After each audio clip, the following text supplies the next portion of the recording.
လူဆိုးလူမိုက်မြန်မာလိုသိုးသွမ်းတဲ့ပုဂ္ဂိုလ်တွေကျိုးကြောင်းဆင်ခြင်သိမြင်မှုမရှိတဲ့ပုဂ္ဂိုလ်တွေကိုအားလုံးပဲမင်္ဂလာပါတရားဓမ္မရှာနေကလေးကျူဆိုလိုက်ပါတယ်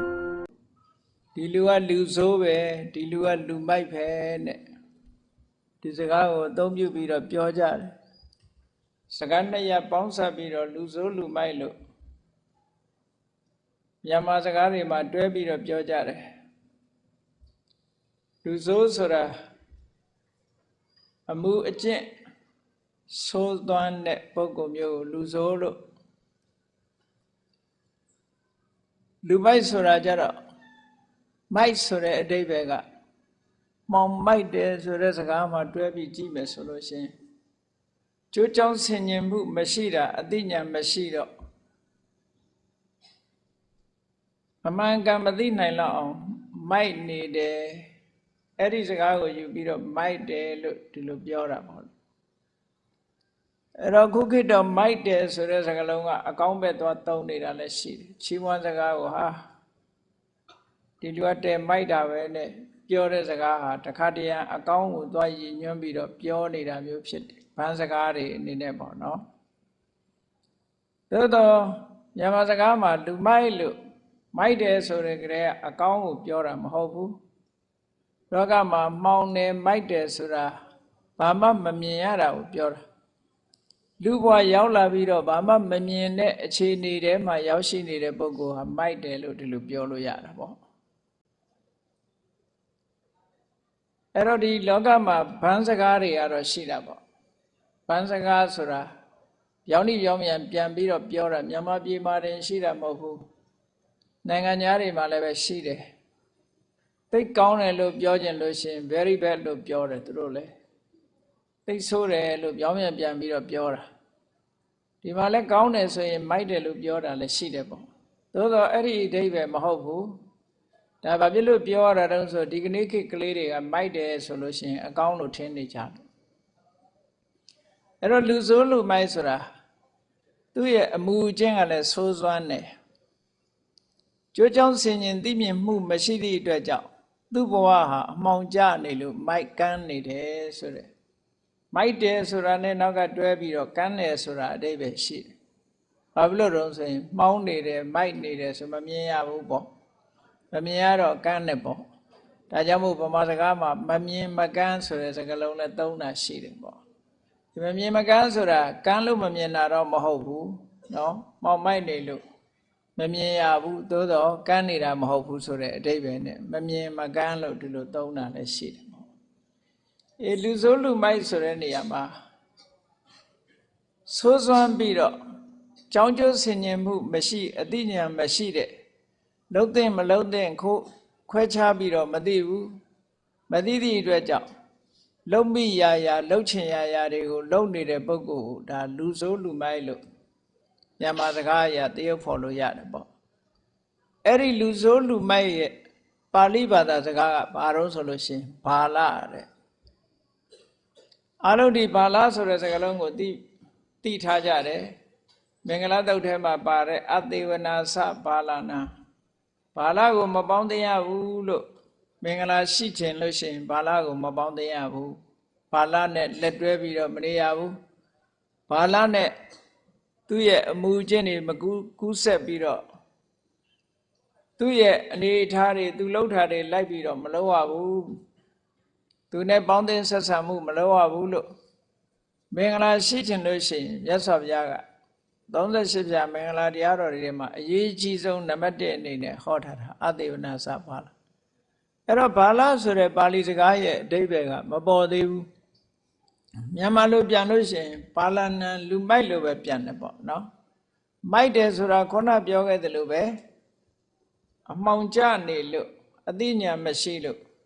အမိုက်ထဲရောက်နေတဲ့ပုဂ္ဂိုလ်အမှောင်ထဲရောက်နေတဲ့ပုဂ္ဂိုလ်မမြင်ရဘူးမမြင်တော့လှုပ်ချင်ရလှုပ်တယ်ပေါ့ကြိုးကြောင်းဆင်ញင်မှုမရှိတဲ့အသိဉာဏ်မှောင်မိုက်နေတဲ့ပုဂ္ဂိုလ်ဆိုလိုတာကအဝိဇ္ဇာရဲ့လွှမ်းမိုးမှုကိုခံထားရလို့မကောင်းတာကိုကောင်းထင်ကောင်းတာကိုမကောင်းဘူးထင်ပြီးတော့သူ့ဖို့မှာ မောင်မိုက်နေတဲ့အတွင်းရောင်းနေတဲ့ပုဂ္ဂိုလ်မျိုးလူမိုက်လို့ဒီလိုပြောတာသို့တော့ဘာလဆိုတဲ့ပါဠိစကားရဲ့အဓိပ္ပာယ်ကပို့ပြီးတော့အဓိပ္ပာယ်ရှိတဲ့ဖွင့်ဆိုချက်တွေကိုတွေ့ရသေးတယ်ဘာလဆိုတာဘာလဲလို့ဆိုလို့ရှိရင်ဒီစကားလုံးနှလုံးဟာတစ်လုံးစီအဓိပ္ပာယ်ရှိတယ်ဘာဆိုတာကနှစ်လို့အဓိပ္ပာယ်ရတယ်လဆိုတာကြတော့ဖြည့်ဆည်းတတ်တယ်ဖြည့်ဆည်းသူနှမျိုးကိုဖြည့်ဆည်းတယ်လို့ဆိုတော့ဘာကိုဖြည့်ဆည်းတာတော့ဆိုပစ္စုပန်အကျိုးစီးပွားကိုလည်းဖြည့်ဆည်းတယ်တမလွန်အကျိုးစီးပွားကိုလည်းဖြည့်ဆည်းတယ်ဆိုတဲ့ပုဂ္ဂိုလ်မျိုးဘာလားလို့ပြောဒီဘဝလည်းကောင်းကျိုးချမ်းသာမရဘူးဒီဘဝကောင်းကျိုးချမ်းသာရနိုင်တဲ့အကြောင်းတရားတွေကိုလည်းဖြည့်ဆည်းဖြစ်တယ်နောက်ဘဝကောင်းကျိုးချမ်းသာတွေဖြစ်ပေါ်လာမဲ့အကျိုးတရားအကြောင်းတရားတွေကိုလည်းဖြည့်ဆည်းဖြစ်တယ်ဒါကြောင့်မို့အကျိုးနှမျိုးကိုဖြည့်ဆည်းဖြစ်သူလို့ပျက်စီးစေတတ်သူလို့ဒီလိုအဓိပ္ပာယ်ရတယ်ဘာလားရဲ့အဓိပ္ပာယ်တခါအဲ့ဒီအဓိပ္ပာယ်ကိုပဲတစ်မျိုးအဖြစ်ပြောမယ်ဘာနှစ်ခုဆိုတဲ့ကဏ္ဍဟာဒီကြတော့သူ့ကျိုးကိုကျိုးကိုယ့်ရဲ့အကျိုးစီးပွားကိုလည်းပျက်စီးစေတယ်သူများရဲ့အကျိုးစီးပွားကိုလည်းပျက်စီးစေတယ်လူမိုက်ဆိုတာ तू ကကိုယ့်အတွက်အကျိုးရှိတယ်လို့ထင်ပြီးလုပ်ပေမဲ့ तू လည်းထိခိုက်တာပဲဘာနဲ့ဥပမာတူတုံးဆိုရင်မစင်နဲ့ကောက်ပြီးတော့သူများကိုပေါက်တဲ့ပုဂ္ဂိုလ်လိုပဲမစင်ကောက်ပြီးတော့ပေါက်တယ်ဆိုလို့ရှိရင်သူ့အရင်မပေးပေဘူးလားအဲ့ဒီတိုင်းပဲလူမိုက်ကကိုလည်းဖြည့်ဆည်းပြီးသားဖြစ်တယ်သူများကိုလည်းဖြည့်ဆည်းတယ်အဲ့ဒါကြောင့်မလို့ကိုယ်အကျိုးကိုလည်းဖြည့်ဆည်းတယ်သူများအကျိုးကိုလည်းဖြည့်ဆည်းတယ်ကိုယ်ကျိုးသူကျိုးဆိုတဲ့အကျိုးနှမျိုးကိုဖြည့်ဆည်းတတ်သူလို့အဓိပ္ပာယ်နဲ့ဘာလားဆိုတဲ့စကားလုံးကိုသုံးတာတဲ့ဒါကနောက်ကလဆိုတဲ့စကားလုံးလေးကိုအဓိပ္ပာယ်ဖော်ပြီးတော့ဖြည့်ဆည်းတယ်ဆိုတဲ့အဓိပ္ပာယ်နဲ့ပြောတဲ့စကားပါဠိစာပေမှာတော့ဒွေအဋ္ဌေလူနန္တိစိန်တန္တိတိဘာလားလို့အကျိုးစီးပွားနှမျိုးကိုဖြည့်ဆည်းတတ်တယ်ပျက်စီးစေတတ်တဲ့သူလို့ဒီလိုရှင်းပြတယ်နောက်တစ်ခါဘာလမှာလရဲ့အဓိပ္ပာယ်ကိုတစ်မျိုးပြောင်းလိုက်တယ်ဖြည့်ဆည်းတတ်တယ်ဆိုတဲ့အဓိပ္ပာယ်ကနေပြီးတော့ရယူတတ်တယ်ဆိုတဲ့အဓိပ္ပာယ်နဲ့ပြောင်းပြန်တယ်အဲ့ဒီအဓိပ္ပာယ်နဲ့ကြတော့ဘယ်လိုပြောမလို့ဆိုလို့ရှိရင်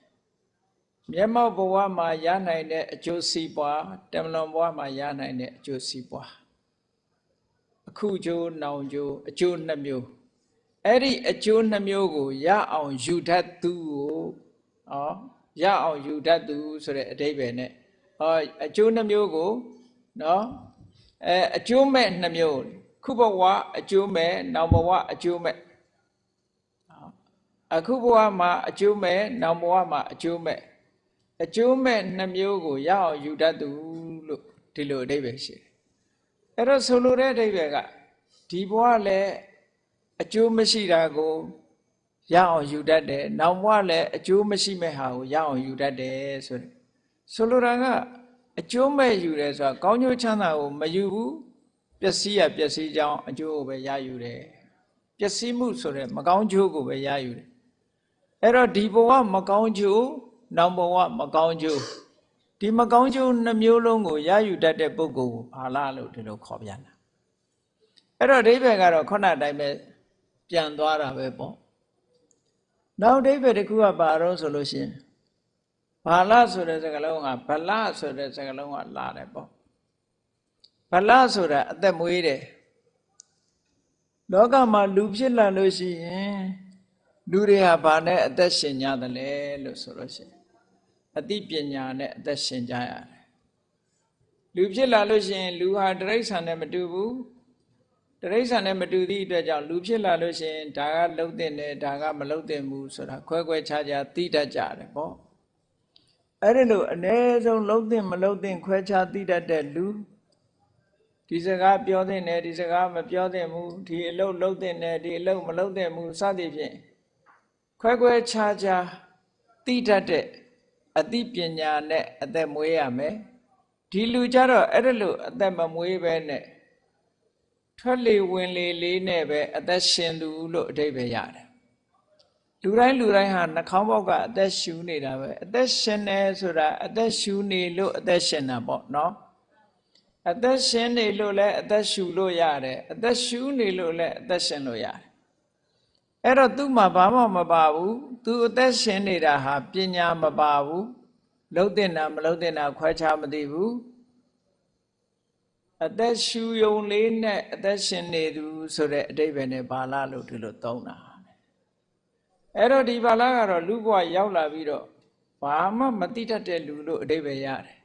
အဲ့တော့ဒီအဓိပ္ပာယ်ကြတော့ဘာလကိုဘယ်လိုပြန်မလို့ဆိုရင်လူမိုက်လို့ပဲပြန်ရမယ်ခုနအဓိပ္ပာယ်တွေကြတော့ပစ္စုပန်ရဲ့အကျိုးစီးပွားကိုဖျက်ဆီးတတ်တယ်တမလွန်အကျိုးစီးပွားကိုဖျက်ဆီးတယ်သူတစ်ပါးရဲ့အကျိုးကိုဖျက်ဆီးတယ်မိမိရဲ့အကျိုးစီးပွားကိုဖျက်ဆီးတယ်အဲ့ဒီပုဂ္ဂိုလ်မျိုးကြတော့သူကလူဆိုးလို့သတ်မှတ်လို့ရသေးတယ်နော်ပြက်အောင်လုပ်တဲ့ပုဂ္ဂိုလ်ကြတော့သူကလူဆိုးမတိယုံတတ်ဆိုရင်လူမိုက်နော်မတိယုံတတ်ဆိုရင်လူမိုက်ခုနကကောင်းကျိုးချမ်းသာကိုမလုပ်တတ်သည့်အတွက်ကြောင့်ပစ္စုပန်အကျိုးမဲ့ကိုလည်းရအောင်ယူတတ်တယ်တမလွန်ဘဝအကျိုးမဲ့ကိုလည်းရအောင်ယူတတ်တယ်အဲ့ဒီပုဂ္ဂိုလ်ကြတော့လည်းပဲသူကလူမိုက်ပဲသူကြတော့ခုနအဓိပ္ပာယ်နဲ့ယူမယ်ဆိုရင်သူ့ကိုလူဆိုးလို့လည်းခေါ်နိုင်တယ်လူမိုက်လို့လည်းခေါ်နိုင်တယ်ဒါကြောင့်မို့လို့ဘာလအဓိပ္ပာယ်ကိုသိထားလို့ရှိရင်လူဘဝရလာလို့ရှိရင်တို့တွေဟာဘာနဲ့အသက်ရှင်ရမလဲဆိုတာသိဖို့လိုအပ်တယ်ပေါ့လူဖြစ်လာလို့ရှိရင်လှုပ်တင်တာနဲ့မလှုပ်တင်တာခွဲခြားသိရမယ်သူချိုးကိုချိုးနားလည်ရမယ်ပစ္စုပန်အကျိုးတမလွန်အကျိုးဒီနှမျိုးကိုရအောင်ယူထားရမယ်တဲ့အကယ်၍ရအောင်မယူတတ်ဘူးဆိုလို့ရှိရင်ဘယ်စင်းနဲ့ပါသွားလူစုံလူမိုက်ဆိုတဲ့ဘာလာစင်းနဲ့ပဲပါသွားတယ်ဆိုးမှဘာလာမဟုတ်ဘူးနော်ဆိုးတာရဲ့မိုက်တာရဲ့နှစ်ခုစလုံးအဲ့တော့မဆိုးရလေအောင်မိမိကိုယ်ကိုပြုပြင်ရတယ်မမိုက်ရလေအောင်အသိဉာဏ်တွေကိုစီးပူအထောက်ကြရတယ်အဲ့ဒါကြတော့မှလူတော်လူကောင်းဆိုတာဖြစ်လာနိုင်တယ်တဲ့ဒါကြောင့်မို့လို့သူ့ရဲ့ဆန့်ကျင်မဲ့စကားလုံးကပန္တိတလို့ခေါ်တယ်ပန္တိတဆိုတာသစ္စာတာပန္တာယတ္တာတိပန္တိတောလို့ဆိုတဲ့ပါဠိစကားလုံးရဲ့အဓိပ္ပာယ်ဖွင့်ဆိုချက်နဲ့အညီသူ့မှာအသိပညာဖြစ်ပေါ်လာမှုရှိတဲ့ပုဂ္ဂိုလ်ကိုပန္တိတဗမာလူကတော့ပညာရှိလို့ဒီလိုပြန်လိုက်တာပေါ့နော်ပညာဆိုတာအရာရာကိုခွဲခြားသိမြင်တဲ့အသိပညာမျိုးအရာရာကိုသိတတ်တဲ့ခွဲခြားသိတတ်တဲ့ပညာမျိုးပိုင်းပိုင်းခြားခြားသိတတ်တဲ့ပညာကိုပညာလို့ခေါ်တာအဲ့ဒီပညာဟာသူတဏ္ဍာမှာရှိတယ်လို့အဲ့ဒါကြတော့ပန္တိတာပညာမရှိတဲ့ဟာကြတော့ဘာလားအဲ့တော့လူဆိုးလူမိုက်ဆိုတာဟာပန္တိတာဆိုတဲ့ပုဂ္ဂိုလ်ရဲ့ဆန့်ကျင်ပဲလို့ဒီလိုမှတ်ရမှာပေါ့ကောင်းပြီဒါဘာလားနဲ့ပတ်သက်တဲ့လူဆိုးလူမိုက်ရဲ့အဓိပ္ပာယ်ကဒီလိုရှိတယ်ပေါ့အဲ့ဒီလူဆိုးလူမိုက်ဟာယမယခအတ္တပညာတွေတတ်လို့အတ္တပညာတွေသင်ထားတယ်ဆိုပါစို့အတ္တပညာဆိုတဲ့နေရာမှာလက်မှုပညာပေါ့လက်မှုပညာတစ်ခုကိုသင်ထားမယ်ဘယ်လိုလက်မှုဖြစ်တုံးဆိုရင်စဉ်းစားကြည့်ပေါ့လူဆိုးကလေးများပြစ်တတ်တယ်တဏှတ်ပြစ်တတ်တယ်ဆိုလို့ရှိရင်လူဆိုးလက်ထဲရောက်နေတဲ့တဏှတ်အန္တရာယ်ကြီးတစ်ခုဖြစ်သွားတယ်ညာနဲ့ပြစ်တတ်တယ်ဆိုရင်သူ့တဏ္ဍာမှာရှိနေတဲ့လက်နဲ့ဟာအကောင်းမဖြစ်ဘူးဥပမာမဲ့လူတော်လူကောင်းရဲ့လက်ထဲမှာရှိတဲ့ဓာတ်ဟာလူသုံးပစ္စည်းတစ်ခုကိုဖန်တီးပေးနိုင်နော်တစ်ပင်တွေဝါပင်တွေလှအောင်လုပ်ပေးနိုင်တယ်လိုအပ်တဲ့အချက်တွေကိုဖြည့်ဆည်းပေးတယ်လူမရဲ့လက်ထဲဓာတ်ရောက်သွားပြီဆိုရင်အဲ့ဒီဓာတ်ကတော့အန္တရာယ်ကြီးဖြစ်သွားပြန်တယ်ပေါ့အဲ့ဒါလိုပဲသူကလူမိုက်တတ်ထားတဲ့ပညာတစ်ခုဟာသူ့ကိုယ်သူဖြည့်ဆည်းဖို့အများပျက်စီးဖို့ဒီလိုဖြစ်တတ်တယ်တဲ့အဲ့ဒီအဓိပ္ပာယ်ကိုလည်းပဲမြတ်စွာဘုရားကဟောထားတာရှိတယ်လူမိုက်တွေတတ်ထားတဲ့အတ္တပညာတစ်ခုဟာတဲ့သူ့ကိုယ်သူဖြည့်ဆည်းဖို့ပဲအများကိုဒုက္ခပေးဖို့တတ်ထားတာဖြစ်နေတယ်ယာဝဒေဝယာဝဒေဝအနတ္ထာယညတ္တံဘာလတ္တသာယတိခုနကဘာလ လူဆိုးဘာလားဆိုတဲ့လူဆိုးလူမိုက်ရဲ့တတ်ထားတဲ့ပညာရတစ်ခုဟာတဲ့ယာဝဒေဝအနတ္ထာယသူလည်းအကျိုးမဲ့ဖြစ်ဖို့ဉာဏ်တဲ့ပုဂ္ဂိုလ်တယောက်လည်းအကျိုးမဲ့ဖြစ်ဖို့ပဲတက်တက်ပဲဖြစ်တယ်တဲ့ဘာမှကောင်းကျိုးချမ်းသာကိုဆောင်ကျဉ်ပေးမှာမဟုတ်ဘူးတဲ့သူအတတ်ပညာမိုက်ပြီဆိုလို့ရှိရင်လှုပ်တင်တာနဲ့မလှုပ်တင်တာခွဲခြားမသိဘူးဘယ်လိုလုံးရမယ်ဆိုတဲ့နီလန်းကိုလည်းမသိဘူး50တဲ့ပါတဲ့ဇလန်းကလေးတွေရှိတယ်သားမီး2ယောက်ဆံဖွတ်နေတယ်ဆံဖွတ်နေတဲ့အခါကျတော့မက်ကြီးတစ်ကောင်ကအမေရဲ့ခေါင်းကိုလာကိုက်တဲ့အခါကျတော့လက်မအားလို့ငါသမီးငါကောင်းမှမက်ကြီးကိုက်နေတယ်မောင်းလိုက်စမ်းပါလို့ဆိုတော့ဘာလို့တော့အနန္တရှိတဲ့ဂျပွေးနဲ့အဲ့ဒီငါအမေကိုက်ရမလားလို့ဆိုပြီးတော့မက်ကိုခေါင်းမှနားနေတယ်ကိုက်နေတဲ့မက်ကိုဂျပွေးနဲ့ထူတော့မက်ကတော့ပြန်သွားတာပေါ့သေတာကအမေဖြစ်ပြီးတော့မှခြုံချာငိုတယ်ကဲစဉ်းစားတာကြည့်ပေါ့နော်တတ်တာကမက်သေတာကအမေဖြစ်သွားတယ်မောင်းလိုက်စမ်းမဟဲ့ဆိုရင်ဒီလိုမောင်းရမှာ तू မသိတာကိုကြည့်ဒီမောင်းတုံးနဲ့ကောက်ပြီးတော့ချက်ပွေးနဲ့ကောက်ပြီးတော့ထုလိုက်လို့ရှိရင်ငါအမေသေသွားလိုက်မယ်လို့ तू မသိဘူးကြိုက်ရကောင်းလားဆိုပြီးတော့မှက်ကိုထုတာပဲထုတာအဲ့ဒါမျိုးဟာဒါမိုက်တယ်လို့ပြောတာနော်ပြောကြတယ်လူတွေကလည်းဟဲ့မိုက်လိုက်တာဒီလိုလုပ်ရတာမဟုတ်ဘူးမိုက်လိုက်တာဆိုတာမသိလိုက်တာလို့ပြောတာပဲအဲ့ဒါလိုပဲ50ဇက်ထဲမှာကျေးရွာတရွာကလူတွေရွာပတ်ဝန်းကျင်မှာတောအုပ်တွေခြုံမုတ်တွေရေမြောင်းတွေရှိတော့ချင်းနေပေါ်တယ်ခုခေတ်လိုလဲချင်းစေးဖြန်းတာတို့ဘာတို့ဒီလိုမရှိသေးဘူးပေါ့ချင်းနေကြိုက်တဲ့အခါကျတော့ကဲတို့ဘာလုပ်မလဲဒီချင်းနေကိုစစ်စင်ရေးလုပ်မယ်ပေါ့နော်ချင်းနဲ့စစ်တိုက်ကြမယ်ချင်းနဲ့စစ်တိုက်တဲ့အခါကျတော့ဘာလုပ်လဲလို့ဆိုလို့ရှိရင်ချင်းနေတောတဲ့သွားချင်းတွေကလူတွေလာကြိုက်အဲ့ဒီချင်းတွေကိုမြားနဲ့ပြစ်မယ်ဆိုပြစ်လိုက်ကြတာတယောက်ပဲချင်းနားနေတဲ့လူတွေကိုမြားနဲ့ပြစ်တဲ့အခါကျတော့ချင်းကတော့ပြန်သွားတာပေါ့သေတာလူတွေသေးကုန်ကြဟောအဲ့ဒါလို့မိုက်ထာမျိုးဟာဒါဘာလားလို့ပြောတာအဲ့ဒါကြောင့်မို့လို့သူတို့တတ်တဲ့အတတ်ပညာတစ်ခုဟာအကျိုးမဲ့ကိုဖြစ်ပေါ်စေတဲ့အတတ်ပညာတွေကြီးပဲလို့မြတ်စွာဘုရားပြောတာယာဝဒေဝအနတ္ထာယညတ္တံဘာလတ္တသာတိဘာလတ္တညတ္တံလူမိုက်သိတဲ့အသိပညာဟာယာဝဒေဝအနတ္ထာယအကျိုးမဲ့ဖြစ်ဖို့ပဲမကောင်းကျိုးဖြစ်ဖို့နာဖို့ပဲဖြစ်တယ်ဟန္တိဘာလတ္တသုတ်ကံတံမௌဒ္ဓမတ္တဝိပတ္တယကောင်းတဲ့စိတ်ဓာတ်ကလေးတွေဖြူစင်တဲ့အပိုင်းလေးတွေကိုဖြည့်ဆည်းပစ်တယ်ဆိုလိုတာကလူမိုက်လှုပ်လိုက်လို့ရှိရင်ပြဿနာနဲ့ကြီးပဲနောက်ထပ်ကောင်းတာတစ်ခုမှဖြစ်မလာဘူးအသိပညာဆိုတဲ့ဥထိတ်ဟာလေကြေမွသွားတယ်ဉာဏ်ပညာမရှိသည့်အတွက်ကြောင့်မှားယွင်းသွားတယ်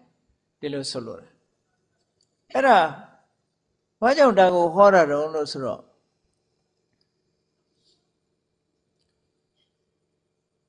ရှင်းတော့ကကြောက်စိတ်ခဲပြစ်တဲ့အတိုက်တတ်တဲ့လူတယောက်ရှိတယ်အဲ့ဒီလူတယောက်ဟာအမတန်ကြောက်စိတ်ခဲလေးတွေကင်ပြီးတော့သူ့လက်ထဲမှာကြောက်ခဲသေးသေးလေးတွေကင်ပြီးတော့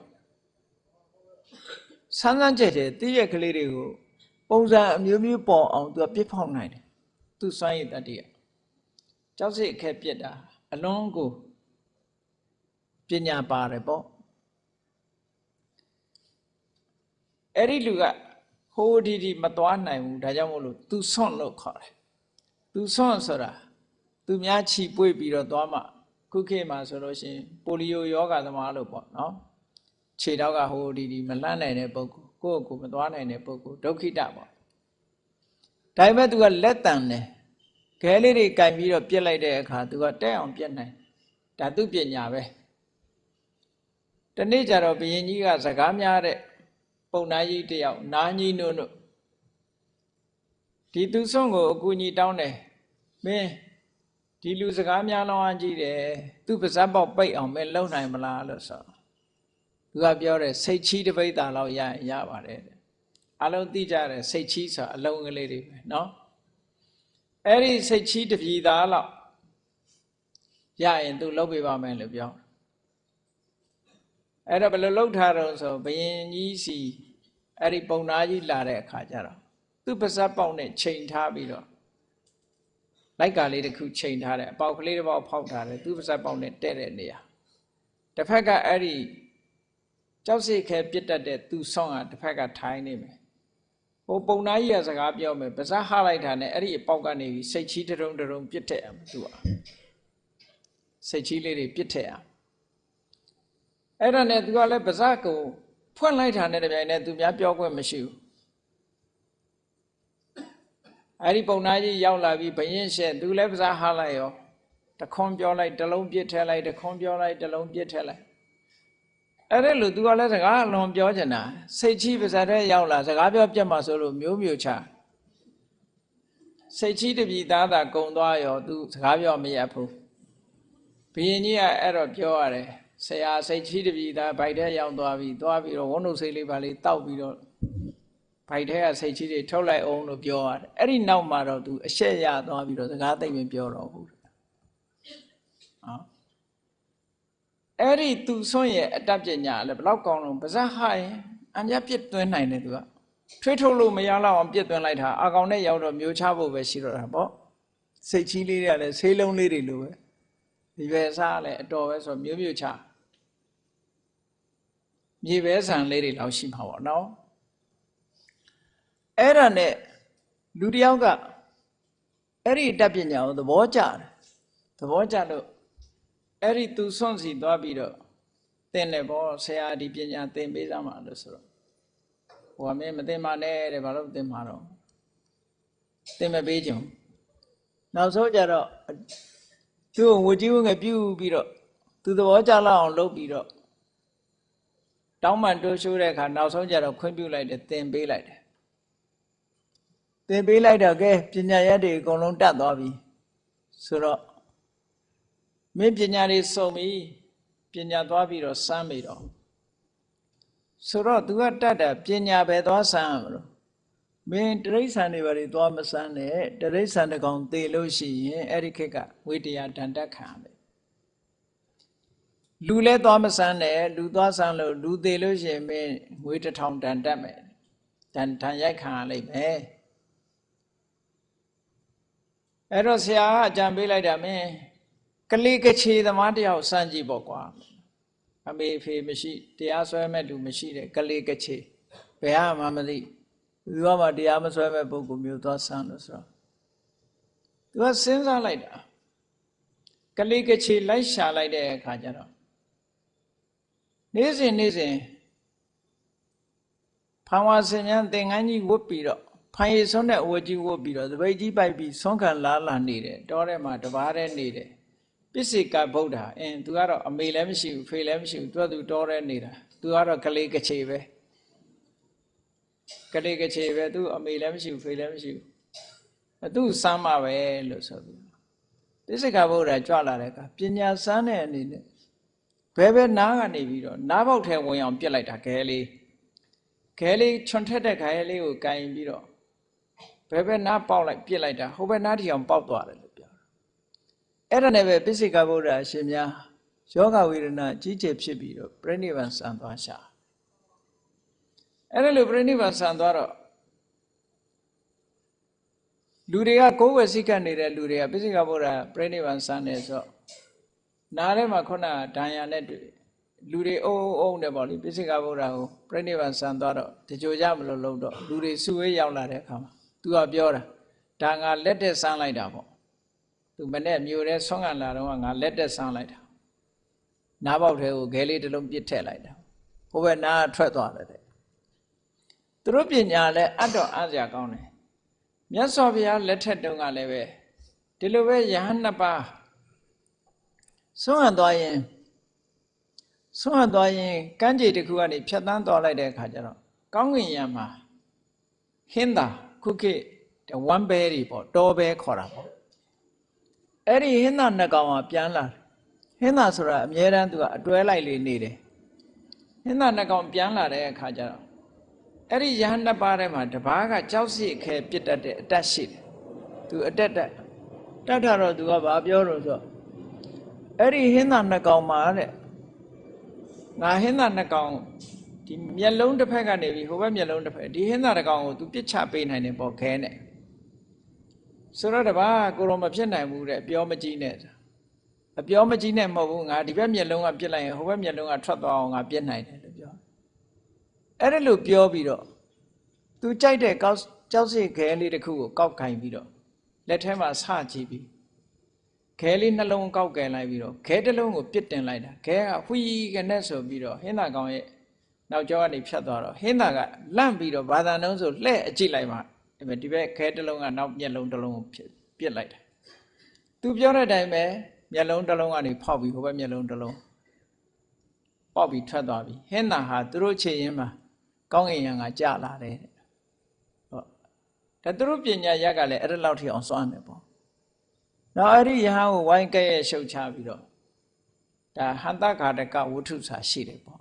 နော်မလောက်ရတဲ့အလုပ်ကိုလုပ်တယ်ပေါ့ဒီပညာရနဲ့ခုနကလူကလည်းပဲပိစိကဗုဒ္ဓကိုသွားပြီးတော့ငါလှုပ်တာလို့လဲသွားပြောလိုက်တာလူမိုက်ဆိုတော့လှုပ်တဲ့နာမလှုပ်တဲ့နာမသိဘူးသွားလှုပ်လိုက်တာပိစိကဗုဒ္ဓပြိဋိဘံဆံသွားတယ်သူလှုပ်တယ်လို့လဲလူကြားတယ်လဲပြောရောလူတွေကဒေါသတကြီးနဲ့သူ့ကိုဝိုင်းတတ်လိုက်ကြတာတေလဲတေရောအဝိဇ္ဇိငရဲရောက်သွားတယ်ဒီအကုသိုလ်ကြောင့်အကုသိုလ်ကံဆိုတာကမနေဘူးလေတကယ်ပုဂ္ဂိုလ်မြတ်ကိုပြစ်မှားတာဖြစ်သည့်အတွက်ကြောင့်သေတာနဲ့အဝိဇ္ဇိငရဲရောက်တယ်အဝိဇ္ဇိငရဲလွတ်လာတဲ့အခါကျတော့ဘာဖြစ်တုံဆိုရင်ဒါစကြိုပြည်နားမှာလာပြီးတော့သူကပြိတ္တာကြီးတစ်ကောင်ဖြစ်အဲ့ဒီပြိတ္တာကြီးတစ်ကောင်ကဘဲသွားကောင်းကင်ယံကတူကြီးတွေကသူ့ခေါင်းပေါ်မှာဒုံလုံးနဲ့ထုနေတူကြီးတွေခေါင်းပေါ်မှာကျလာတာမြည်ရဲ့နဲ့အဲ့ဒါလို့တကောင်းလုံးအထုခံနေရတဲ့ဟာမျိုးသွားပြီးတော့ဖြစ်တယ်ဆိုလိုတာကလူမိုက်ဟာဘလို့တတ်ပညာတတ်တာကောင်းတဲ့အကျိုးစီးပွားကိုမရဘူးခုနတုန်းကအတတ်ပညာတတ်လို့စကားများတဲ့ပုံသားကြီးရဲ့ပါဇက်ပိတ်အောင်လုံးနိုင်တဲ့လူကတော့စုတွေရတယ်နော်စနစ်တကျအသုံးချတတ်တဲ့လူကတော့စုတွေရတယ်ဟိုလူကတော့ပိစိကဗုဒ္ဓတတ်မိလို့ငရဲလေကြတယ်နောက်ဆုံးပြိတ္တာကြီးလည်းဖြစ်တယ်ဆင်းရဲဒုက္ခတွေခံရတယ်တဲ့ဒါဘာလဆိုတာမြတ်စွာဘုရားကဘာလနဲ့ပတ်သက်ပြီးတော့ဟောထားတယ်ဘာလဆိုတာဘယ်လိုပုဂ္ဂိုလ်လဲဆိုးတယ်မိုက်တယ်ဆိုတဲ့ပုဂ္ဂိုလ်တွေကဘာလဲဆိုတယ်မိုက်တယ်ဆိုတာဘာကိုကြည့်ပြီးပြောတာလဲလို့ဆိုတဲ့နေရာမှာမြတ်စွာဘုရားကဘာလရဲ့တွင်ပြင်လက္ခဏာလူဆိုးလူမိုက်ရဲ့တွင်ပြင်လက္ခဏာ၃မျိုးရှိတယ်တဲ့အဲ့ဒီ၃မျိုးကဘာလဲလို့ဆိုရင်ဒုစိတ်တိတစိတ်တိဘယ်တော့မှစိတ်ကူးကောင်းတာဘယ်တော့မှမကူလူတကာဒုက္ခပေးမဲ့စိတ်ကူးပဲကူးတယ်အကောင်းဘယ်တော့မှစိတ်မကူအများဒုက္ခရောက်မဲ့စိတ်ကူးမျိုးတွေစိတ်ကူးတယ်ဟောအများဒုက္ခဒီကနေ့ခေတ်မှာလည်းရှိတာပဲဒါတွေကအများဒုက္ခရောက်မဲ့ဟာတွေကိုလှုပ်တာတွေလေအဲ့ဒါလို့မကောင်းတဲ့အတွေးတွေမကောင်းတဲ့စိတ်ကူးမှုတွေစိတ်ကူးတဲ့ပုဂ္ဂိုလ်ဟာအများဒုက္ခဖြစ်ဖို့စိတ်ကူးတဲ့ပုဂ္ဂိုလ်တွေကဒါဘာလပဲတဲ့အဲ့ဒါကိုကြည့်ပြီးတော့ဒီပုဂ္ဂိုလ်ကလူဆိုးလူမိုက်လို့သတ်မှတ်ရတယ်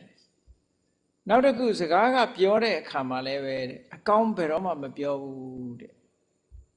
အများကောင်းကျိုးချမ်းသာရစေတတ်တဲ့စကားမျိုးမပြောဘူးလူတကာဒုက္ခရောက်မဲ့စကားမျိုးတွေကြီးပဲပြောတယ်ကိုတိလက်ရောက်လှုပ်တဲ့အခါမှာလည်းပဲဒုက္ကတကမ္မကာရီမကောင်းတဲ့အလုပ်ကိုပဲလှုပ်တယ်ဒါလူမိုက်ရဲ့တွင်မြင်လက္ခဏာ၃မျိုးမကောင်းတာကြံတယ်မကောင်းတာပြောတယ်မကောင်းတာလှုပ်တယ်လှုပ်ပြီးသည့်အတွက်ကြောင့်ကိုလှုပ်တဲ့လှုပ်ရအတွက်ပြန်ပြီးတော့သူကဒုက္ခရောက်တယ်ပူပန်ဆင်းရဲဒါမှမကောင်းတာလှုပ်တယ်ဆိုတဲ့ပုဂ္ဂိုလ်ဟာဣရတပ္ပတိလှုပ်နေတဲ့အချိန်အခါမှာလည်းပဲဒုက္ခရောက်တယ်ဒီဘဝမှာလည်းဒုက္ခရောက်တယ်ပစ္စတပ္ပတိပူပန်ရတယ်နောက်ဘဝမှာလည်းပဲသူကပူပန်ရတယ်ပါပကာရီဥပယထတပ္ပတိမဟုတ်တာလှုပ်တဲ့ပုဂ္ဂိုလ်တယောက်ဟာဒီဘဝမှာလည်းပူပန်ရတယ်ဆင်းရဲရတယ်နောက်ဘဝမှာလည်းပူပန်ရတယ်ဆင်းရဲရတယ်ကြည့်လေခုနကပိစိကဗုဒ္ဓကိုသွားပြီးတော့ကြောက်စိတ်ခဲနဲ့ပြစ်ပြီးတော့ပိစိကဗုဒ္ဓပြိဋိဘံစံသွားအောင်လှုပ်တဲ့ပုဂ္ဂိုလ်ဟာဒီဘဝမှာလည်းအထောင်းအထုအသက်ဖြတ်ခံရသေးတယ်သေသွားတဲ့အခါလည်းငရဲရောက်တယ်ငရဲလွတ်တဲ့အခါလည်းပြိတ္တာကြီးဖြစ်ပြီးဒုက္ခရောက်ဟောသူ့လွတ်ရက်ကလေးကြောင့်သူဒုက္ခရောက်နေတာနော် အဲ့ဒါကြောင့်မို့လို့ဘာလဆိုတဲ့ပုဂ္ဂိုလ်ဟာအဲ့ဒီပုဂ္ဂိုလ်မျိုးပဲတဲ့နော်ကောင်းတာတစ်ခုမှမဖြစ်ဘူးပြီးတော့ဘာလဟာသူလို့သမျှဒုက္ခပေးတာဖြစ်သောကြောင့်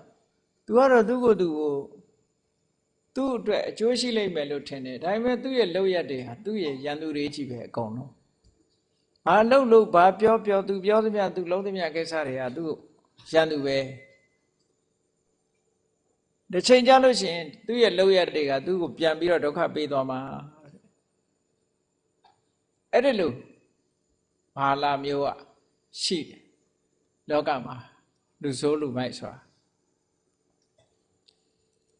ကောင်းပြီအဲ့ဒီလူဆိုးလူမိုက်ဆိုတာဟာတခါတရံကျတော့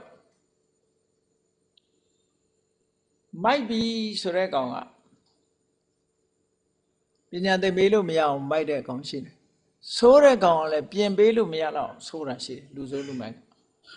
အမေဖေကလည်းပြင်လို့မရဘူးဆရာသမားတွေကလည်းပြင်လို့မရဘာနဲ့ဥပမာတူတော့ဆိုလို့ရှိရင်နော်ဘလောက်အမေမိဘကောင်းဆရာသမားကောင်းတွေ့ပေမဲ့လို့သူကဘယ်တော့မှကောင်းတဲ့ဘက်ကိုပြောင်းလဲမလာတဲ့လူဆိုးရရှိသေးတယ်လူဆိုးလူမိုက်အဲ့ဒါကိုမြတ်စွာဘုရားကဘာနဲ့ဥပမာပေးတော့ဆိုဟင်းမွေရောင်းမနဲ့တူတယ်တဲ့ဒီကောင်ဟုတ်တာပေါ့ဟင်းမွေနေတဲ့ရောင်းမကြီးကဘယ်တော့မှချင်းတယ်လည်းပြောတာမရှိဘူးငံတယ်လည်းမပြောဘူးခါတယ်လည်းမပြောဘူးအမြဲတမ်းသူဟင်းအိုးမျိုးစုံသူမွေးနေရတာဒါပေမဲ့ချိုးချင်းငံဆက်ဆိုတာသူဘာတကူမှမသိဘူးနော်အမြဲတမ်းပေါင်းနေပြီမဲ့လို့သူကမသိဘူးဘာလဟာလည်းပဲဘယ်လိုမိကောင်းဆွေကောင်းဆရာကောင်းသမားကောင်းနေနဲ့ပေါင်းဟင်းမွေရောင်းမကြီးလိုပဲအကောင်းအဆိုးဘာမှမသိဘူးတဲ့ပြင်လို့မရတဲ့လူဆိုးလူမိုက်ဆိုတာရှိသေးတယ်ဒါကြောင့်မလို့မိမိတို့ကိုယ်တိုင်လူမိုက်ဆိုတာမဖြစ်ဖို့ပေါ့နော်လူမိုက်မဖြစ်ဘူးဆိုတာလူဆိုးလည်းပဲဖြစ်အောင်အသိဉာဏ်နဲ့အသက်မွေးရမယ်မြတ်စွာဘုရားကပညာဇီဝေဇီဝိတမဟုတ္တံ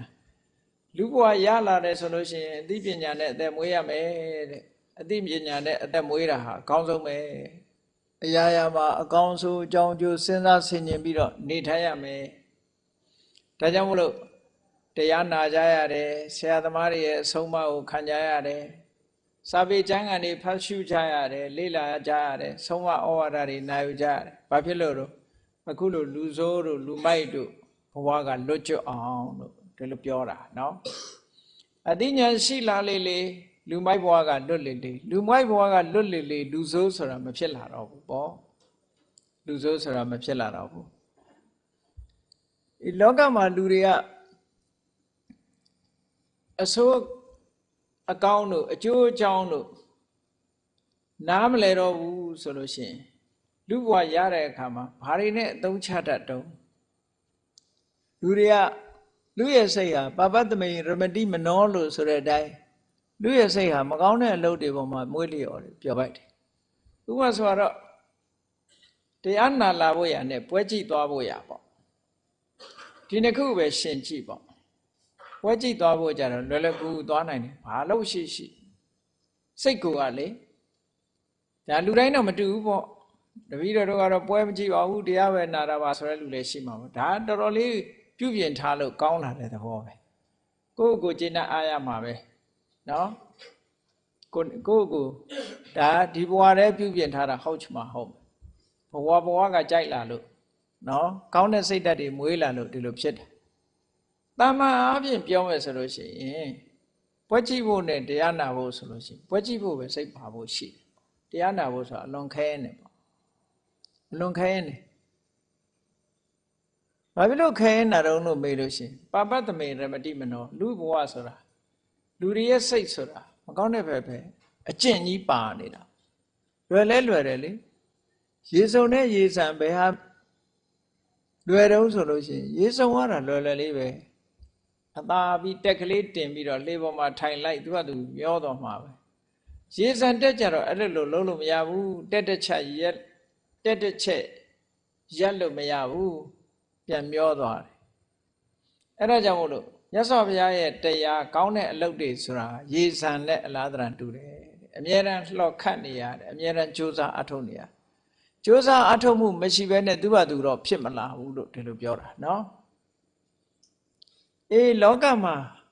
လူရလို့ဖြစ်လာတဲ့အခါကျတော့အလွယ်လန်းကိုလိုက်ကြတယ်အပျော်လန်းကိုလိုက်ကြတယ်ရေစုံလန်းကိုလိုက်ကြတယ်ရေဆန်လန်းကိုမလိုက်ဘူး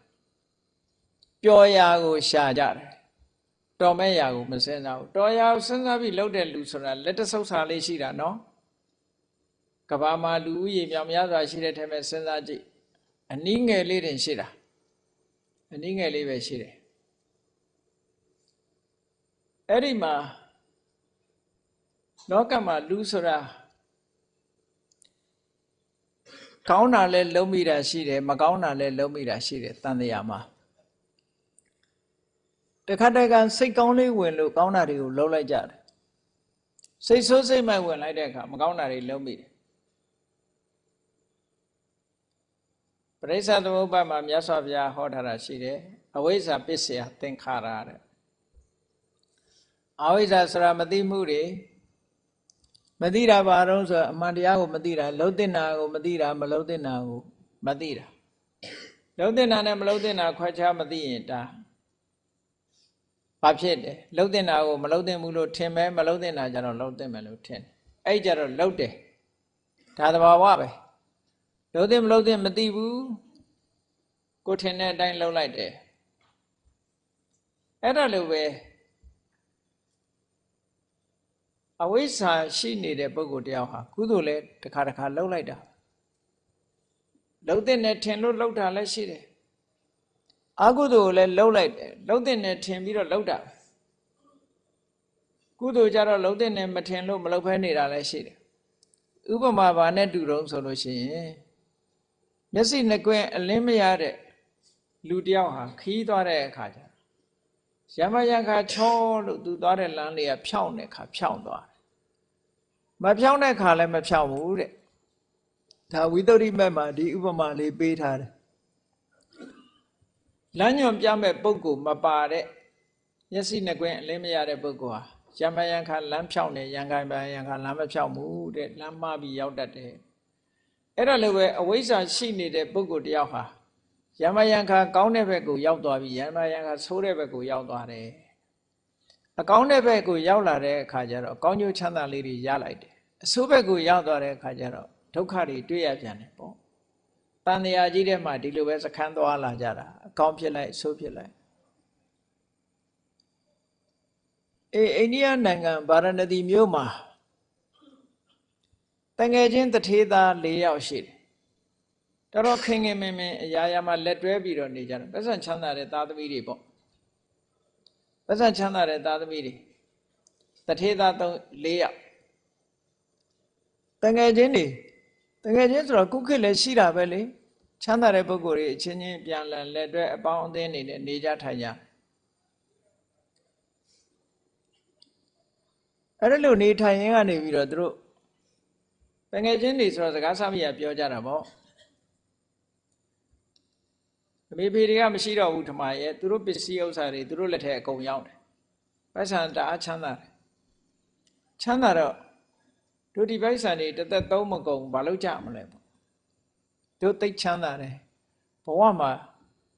ပျော်ပျော်နေသေးခဲဆိုတဲ့ဆောင်းမုတ်ကိုသူတို့ကရွေးချယ်ပြီးတော့ဘယ်လိုလုပ်ရင်ကောင်းမလဲဘယ်လိုလုပ်ရင်ကောင်းမလဲလို့ဆိုတော့တယောက်ကကြံပေးတယ်တို့ကကောင်းပေးဆိုတဲ့အရက်ကောင်းမေးဆိုတဲ့အရက်တွေကောင်းမေးဆိုတဲ့အစာနဲ့စားပြီးတော့တို့တစ်သလုံးတောက်လဲတို့ပိုက်ဆံမကုန်ဘူးအေးစစ်စစ်တို့အကောင်းဆုံးအရက်ကိုတောက်ပြီးတော့ခုခေတ်ဆိုရင်နိုင်ငံခြားပြည်အရက်ပေါ့သိန်းချီတန်တဲ့ဟာမျိုးတွေပေါ့နော်အဲ့ဒါကိုတောက်ပြီးတော့တို့ပြောပါပါနေကြမယ်လို့တယောက်ကအဆိုပြုတယ်အဆိုပြုတော့အရက်မကြိုက်တဲ့လူကဒါသဘောမတူဘူးဟိုရက်တောက်လို့ဘာလို့မတော့ကွာတို့ဘာလို့လဲပွဲလန်းသပင်နေအမြဲတမ်းအဆိုအတီးအကမုတ်တွေအဲ့ဓာတွေနဲ့ပျော်ရအောင်အမြဲတမ်းပွဲလန်းသပင်နဲ့တို့နေမယ်တချင်းဆိုကြမယ်တချင်းဆိုတာနားထောင်ကြမယ်တီးကြမယ်မှုတ်ကြမယ်ပေါ့အဲ့ဒါကိုလည်းနောက်တစ်ယောက်ကသဘောမကျသေးဘူးသဘောမကျတော့ဘာလို့မလဲ တို့ကဟိုခေတ်ကတော့ဟိုတယ်မရှိဘူးပေါ့နော်ဟိုတယ်တက်ပြီးကောင်းကောင်းစားကြမယ်ပေါ့စားတော့ဆိုင်ကောင်းစားတွေမှာသွားပြီးကောင်းကောင်းစားကြမယ်အဲ့ဒါလို့ပြောတော့လက်မခံဘူးနောက်ဆုံးတစ်ယောက်ကဘာပြောတော့ဆိုရင်တို့ရှိတဲ့ပစ္စည်းတွေဟာသုံးလို့မကုန်ပါဘူးကွာသူတို့ပြောပုံပြောနည်းကနောက်ဆုံးသမားကဘာပြောတော့ဆိုရင်လောကမှာပိုက်ဆံမပေးလို့မကြွေတဲ့လူမပါတဲ့လူမရှိဘူးပေါ့အမျိုးသမီးချောချောလှလှတွေနဲ့ပဲပိုက်ဆံပေးပြီးတော့ပျော်ပါမယ်ဆိုတဲ့လူကဆိုတင်သွင်းလိုက်တယ်နောက်ဆုံးမှာအဲ့ဒီဘက်ကိုအလုံးကထောက်ခံကြတယ်သဘောကျသွားတယ်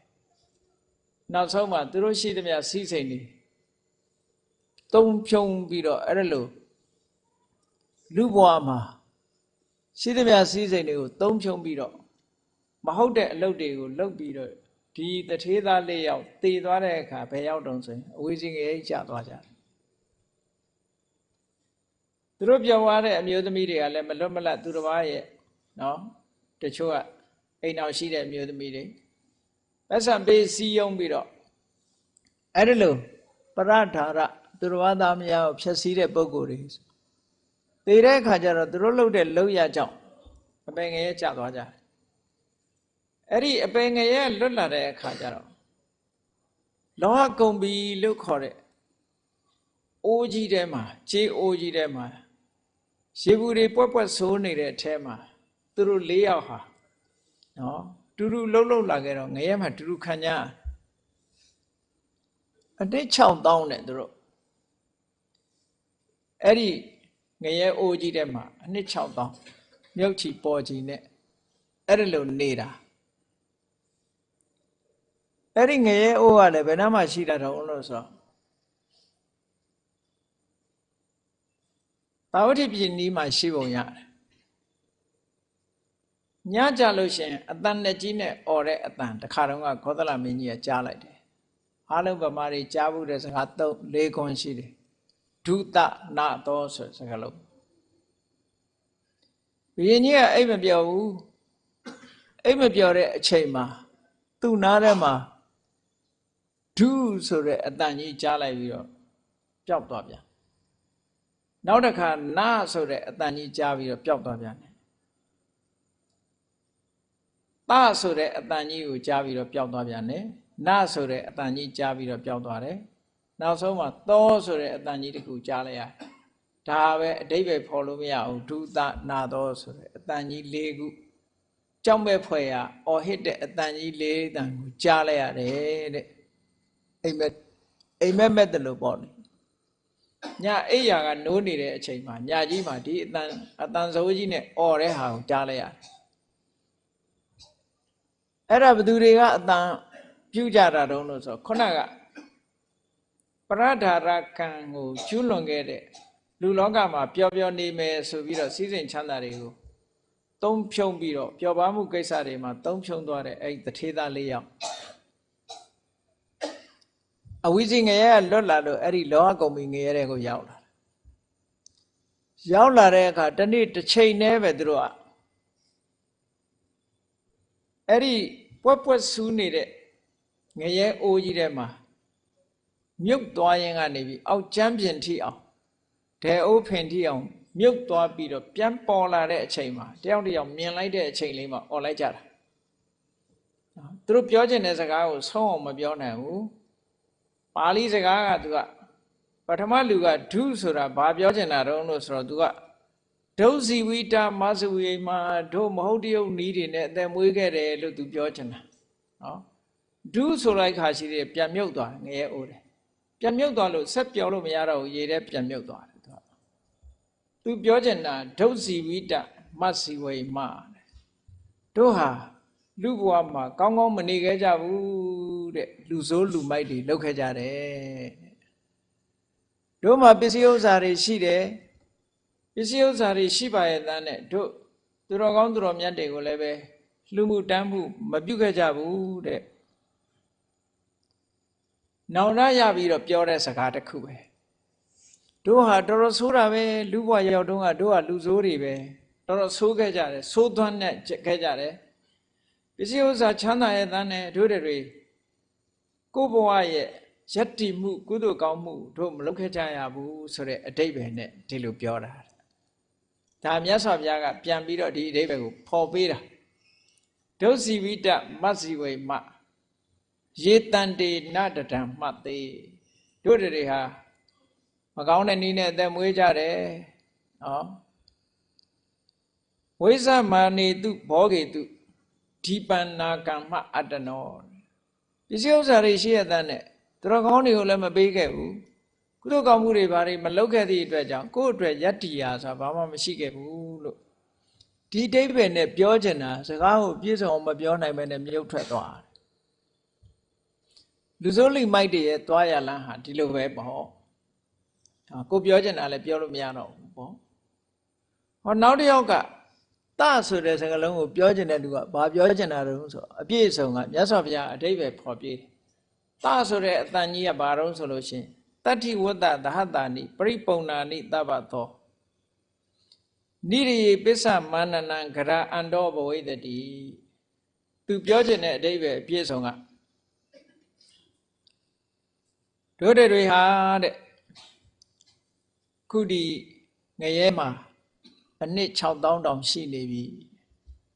။ဒီနေ့စဉ်းစားကြည့်ရသူဘယ်လိုများရေတွက်ထားတော့နော်သူဘယ်လိုများမှတ်မိနေတော့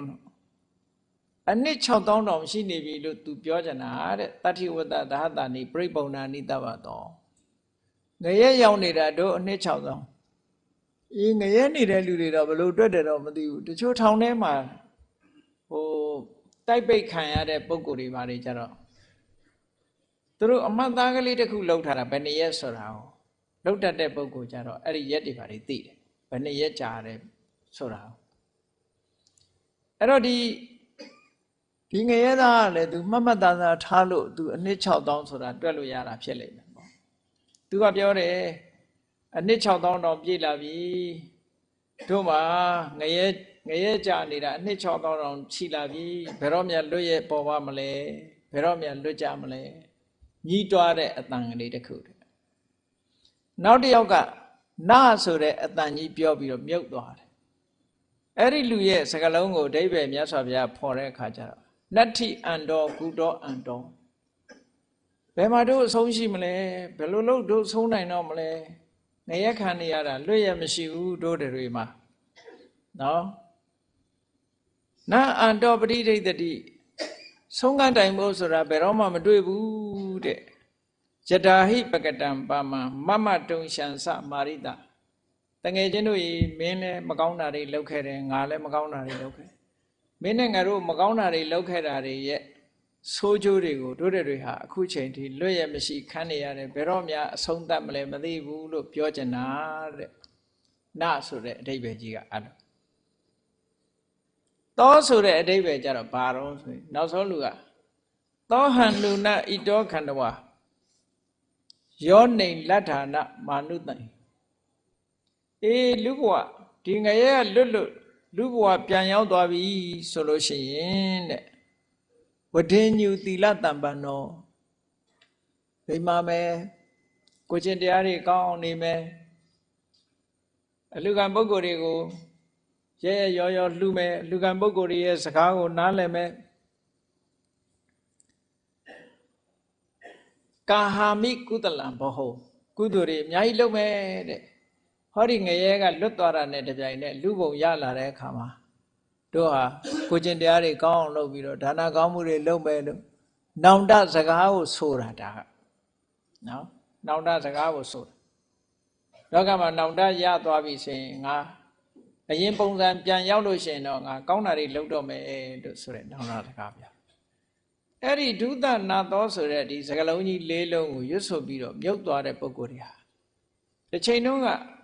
ဘဝခရီးကိုရှောင်လန်းရင်မဟုတ်တာတွေလုပ်ပြီးတော့ချိန်ဖြုံးခဲ့တဲ့ပုဂ္ဂိုလ်တွေဟာတဲ့လူဆိုးလူမိုက်တွေဖြစ်ခဲ့တယ်ဒါကြောင့်မို့လူဆိုးလူမိုက်တွေရဲ့သွားရလန်းဟာတော့အဲ့ဒီတိုင်းပဲဖြစ်ပါတယ်လို့ဒီလိုဆိုလိုတာမြတ်စွာဘုရားလက်ထက်မှာသိုးသွမ်းတဲ့ပုဂ္ဂိုလ်တွေကိုကြည့်လိုက်အောင်လူတွေမကဘူးသိုးသွမ်းတယ်ဆိုတာ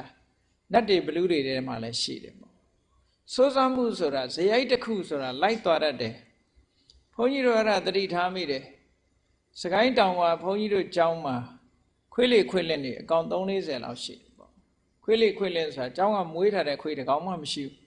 ဟိုကလာလွတ်ဒီကလာလွတ်စားရတော့တော့ကျောင်းထဲမှာဝင်းနေဒီလိုနေကြတဲ့ထဲမှာအဲ့ဒီလာနေတဲ့ခွေးတွေထဲမှာဘယ်သူကမှ training ပေးတာမဟုတ်ဘူးခွေးတင်တန်းကျောင်းလည်းမရှိပါဘူးတချို့ခွေးတွေကြတော့အလွန်လိမ့်မာတယ်ပြောင်းတဲ့နေရာတွေမစင်မစွန့်ဘူးနေတာထိုင်တာအဆင်ပြေတယ်တချို့ခွေးရတချို့ခွေးကတော့ပြောင်းပြီဆိုတဲ့နေရာကိုရွေးတယ်ခြေတုပ်ခုံတို့ဘာတို့ကိုရွေးတယ်နော်တကယ်ဖះဒီတာမန်တလင်းတို့ဘာတို့ဒီလိုနေရာမျိုးမှာရွေးပြီးတော့မစင်စွန့်တဲ့ခွေးလည်းရှိတယ်နောက်ဘုန်းကြီးကျောင်းထဲနေပြီးစားတောင်းနေတဲ့ခွေးကောင်ဘုန်းကြီးမြင်လဲဟောင်းတယ်လာလာသမျှအကုန်ဟောင်းအဲ့ဒီလိုခွေးမျိုးလည်းရှိတယ်တချို့ခွေးကအဲ့ဒါလိုမဟုတ်ဘူးလာလာသမျှကိုကြိုးဆိုတယ်အမီးလေးနံပြီးဘယ်သူလာလာရမလို့ဘူးအမျိုးစုံတွေ့ရတယ်ခွေးတွေအဲ့ဒါတွေကြည့်လိုက်လို့ရှင်တန်တရာကရန်လောက်တတ်တဲ့အကျင့်ပါလာတဲ့ခွေးစိုးတွေကြတော့ဘယ်သူလာလာမျက်စောင်းထိုးကြည့်တယ်ဟောင်းတယ်ဟိမ့်တယ်နော်ဒေါသစရာရှိတယ်တချို့ခွေးကြတော့လုံးဝမဟောင်းဘူးလူတွေမြင်သမျှကိုအမီးနံပြီးတော့မျက်နှာချိုသွေးတယ်ဒီလိုခွေးလည်းရှိတယ်ဘယ်သူမှသင်တန်းပေးထားတာမဟုတ်ဘူးတချို့ခွေးကတန်းတန်းပြန်းပြန်းနေတယ်တချို့ခွေးကညင်ညင်ပတ်ပတ်တွေတိတ်လုံးတယ်တချို့ခွေးကြတော့ကျောင်းကရှိတဲ့ကိုတော်တွေဖဏတ်တွေအကုန်ကိုက်ပစ်တယ်နော်ဒီလိုဟာမျိုးရှိတယ်တချို့ခွေးကဖဏတ်မကိုက်ဘူးသူတို့မှလည်းသူတို့အကျင့်စရိုက်တွေဟာဘဝတန်တရားကပါလာတယ်လို့ပြောရမှာပဲခွေးတိုင်းဖဏတ်ကိုက်တာမဟုတ်ဘူးခွေးတိုင်းပြောင်းတဲ့နေရာမှာမစင်စွန့်တာမဟုတ်ဘူးခွေးလေးတစ်ကောင်များမရမြို့ထဲကနေပြီးတော့ကိုရင်နေနဲ့ဆွမ်းငံပြန်လိုက်လာတယ်ခွေးမလေးတစ်ကောင်သူကဝဝတုတ်တုတ်ကလေးဆိုတော့သူ့ကိုခွေးမလေးဆိုတော့သူ့ကိုမိချောလို့နာမည်ပေးထားတာအဲ့ဒီမိချောတို့များကြောင်းလိုက်လာလိုက်လို့ရှင်သူကများလူမြင်လို့ရှင်အမီးလေးရမ်းပြီးတော့သူကကြိုးဆိုလဲရတာနှုတ်ဆက်လိုက်ရတာမနေဘူးသူခင်ဗျာဘယ်သူမြင်သဘောသိကောင်းတာသဘောသိကောင်းတရက်တော့သူ့ကိုလှောင်ထားတဲ့ထဲကနေပြီးတော့သူမထွက်နိုင်တဲ့အခါနေဖွင့်လဲထုတ်လိုက်ရောသူပဲပြေးတော့ဆိုရင်တောထဲကိုပြေးတာမစင်စွန့်အကျင့်ကောင်းဖို့ပြောပြတာပါအဲ့ဒီခွေးလေးကြတော့အသက်မရှိဘူးသူကုသကံကြောင့်လားမသိဘူးခွေးဘဝမှာကြာမနေရဘူးအဲ့ဒီလိုခွေးမျိုးလည်းတွေ့ဘူးတယ်အမျိုးကိုစုံနေတာပဲဒါတွေဟာတေချာစဉ်းစားကြည့်ရင်တန်တရားကအလေးအကျင့်တွေ habitual practice လို့ခေါ်တာပေါ့ဝါဒနာဆိုတာပါလာတတ်တယ်တဲ့အဲ့ဒါလိုပဲလူတွေထဲမှာလည်းပဲတချို့ကရန်လုံးတတ်တဲ့လူရှိတယ်တချို့ကသဘောကောင်းတဲ့လူရှိတယ်နော်ဘာမှမဟုတ်ဘဲနဲ့ရန်လုံးတဲ့ပုဂ္ဂိုလ်တွေကလည်းရှိသေးတာကြည့်တော့လူရဲ့အကျင့်တွေမှာရှေးတုန်းကညီကို2ယောက်ရှိတယ်ညီကို2ယောက်ရှိတဲ့အခါကျတော့သူတို့အမဲဖော်တယ်ပေါ့နွားတစ်ကောင်တတ်ပြီးတော့အမဲဖော်ပြီးတော့ညီလူညီမြခွဲဝေလိုက်တယ်အဲ့ဒီအမဲသားတွေကိုခွဲဝေလိုက်တဲ့အခါကျတော့အကိုလှုပ်တဲ့ပုဂ္ဂိုလ်ကိုညီလှုပ်တဲ့ပုဂ္ဂိုလ်ကပြောတယ်အကိုရဲ့ကျွန်တော်က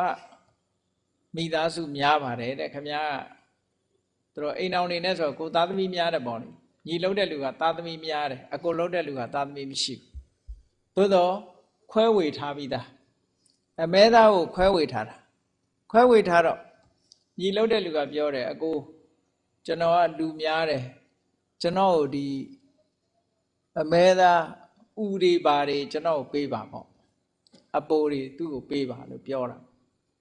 ပြောတဲ့အခါကျတော့ဒါလေးပြောတာနဲ့အကိုလှုပ်တဲ့ပုဂ္ဂိုလ်ကမင်းကညီလူညီမြခွဲထားရဲ့တန်းနဲ့ဘာပိုးလို့ကျင်တာတော့ဆိုပြီးတော့အမဲ